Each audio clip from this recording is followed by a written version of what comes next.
The Lord is my shepherd. The final episode. The good news for everyone. The prayer in the church hall came to a peaceful close, leaving a quiet stillness that rested over everyone gathered. The children slowly gathered their colorful crafts from the table, holding paper hearts, crosses, and drawings that reflected the joy of the day. Pastor Vance looked across the room with gratitude, seeing families united not just by activity, but by shared kindness and faith. Thomas stood with Sarah near the craft table as Chloe, Ethan, and Lily carefully sorted their creations. Zuri and Caleb helped place remaining supplies into neat stacks. The atmosphere was warm and calm, as if the entire church had become one family for a moment in time. Thomas spoke softly about how meaningful it was to see the children working together in peace and purpose.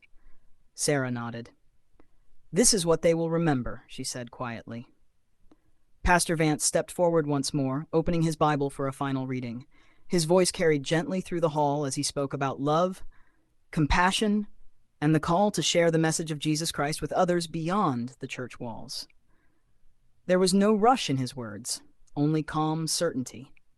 The children listened closely, understanding that what they had made was not meant to stay in their hands alone. Chloe said she wanted others to feel the same peace they felt today.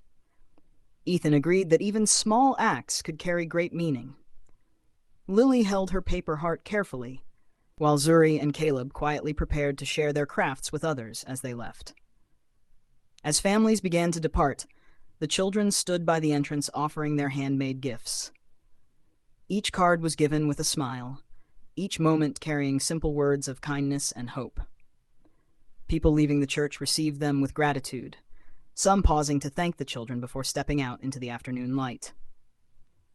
Thomas and Sarah watched quietly, seeing how naturally the children had begun to live out what they had learned.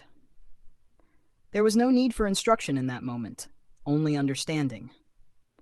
Outside, the sunlight poured gently across the steps of the church as families walked away carrying more than paper crafts. They carried reminders of love, faith, and hope rooted in the message of Jesus Christ. Inside the emptying hall, Pastor Vance remained for a moment in silence. He looked over the room one last time and offered a final prayer of thanks, acknowledging the day and all it had meant. Then he turned and slowly walked out, leaving the church behind in stillness and peace. Thomas, Sarah, and the children followed, stepping into the light together. And as they did, it was understood without need for words that this journey had reached its conclusion, the message had been shared, and the story of the Lord as my shepherd had come to its complete and final end.